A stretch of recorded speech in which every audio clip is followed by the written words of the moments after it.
Hi there, how's it going? Are you back for this again? Me too. Also, that right there, that slightly inaccurate device.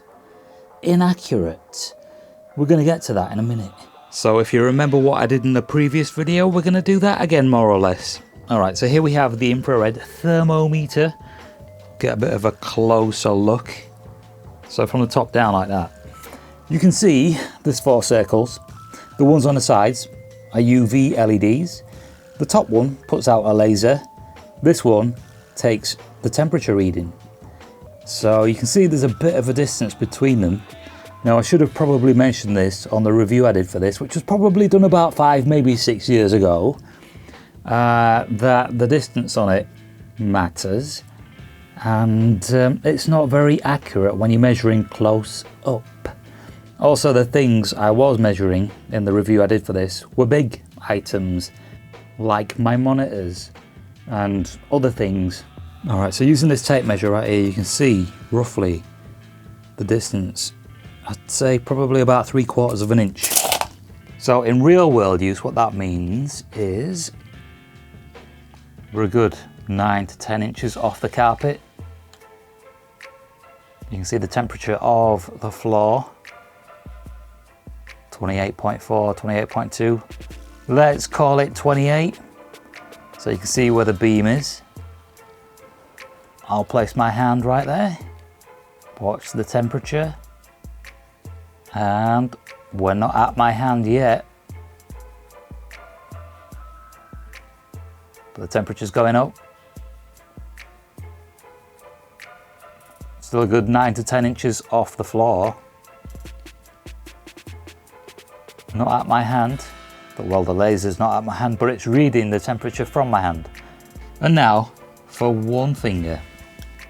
Beam on the finger. Temperature 29.8. Beam above the finger. Temperature coronavirus. Alright, just a quick explanation on my part. We're making this video, one, because somebody wanted to see this play a track that I made called Sharpshooter, which should get this sub moving nicely. 2, when I took the temperature reading from that coil right there through that little hole, can you see it? I was kind of surprised, and you could probably tell by my reaction that there wasn't something quite right, or I was surprised why the coil was so cold. And it wasn't the coil that was being measured, obviously, because during the edit I discovered this. I've got a few of these. What I did was I turned it on. It's not a switch, it's a candle. I lit the flame and I put it there on my desk. And then I measured the temperature of the flame. The temperature reading was going up and down. What I decided to do was tilt it. So I dropped some hot candle wax onto my desk. That's when I discovered that the hot candle wax was the temperature of my desk. So, confused, I spilled some more hot candle wax onto my desk. That's when I realised it mattered where you pointed the thermometer, obviously. But what mattered was that much of a distance made a difference. That much of a distance. That's when I turned it around, pointed it at me, and blinded myself with the laser. And I saw there was a distance between that hole there and that hole there. So I thought, alright, fair enough. We'll let it slide this time. We'll address it in the next video, and this is the next video. Alright, so we have the Amplicat. We have the amplifier connected. Let's start off with Sharpshooter. Alright, music's playing. We'll take it one notch from max.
now, thermometer time. Trying to do this all in one shot, more or less. Okay. Let's aim this a little above that. Alright, so now we have 35, 36. A little above it.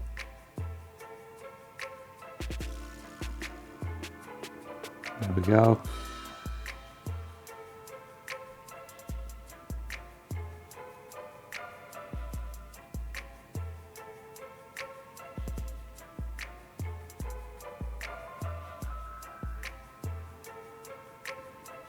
Alright, so we have about 35, 36 degrees going down in temperature. So we had about 36 degrees. Alright, now we have 20 hertz playing.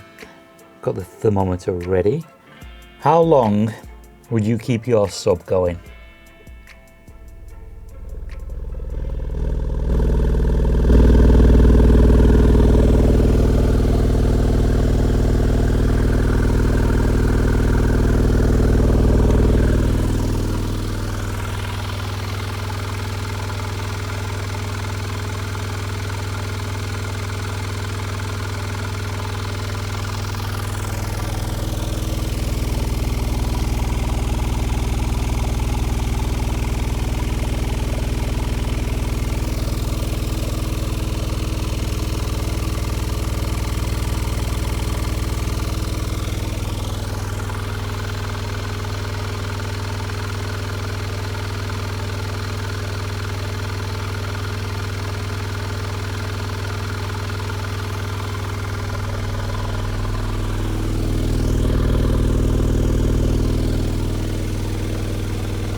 That was just over 3.5 minutes.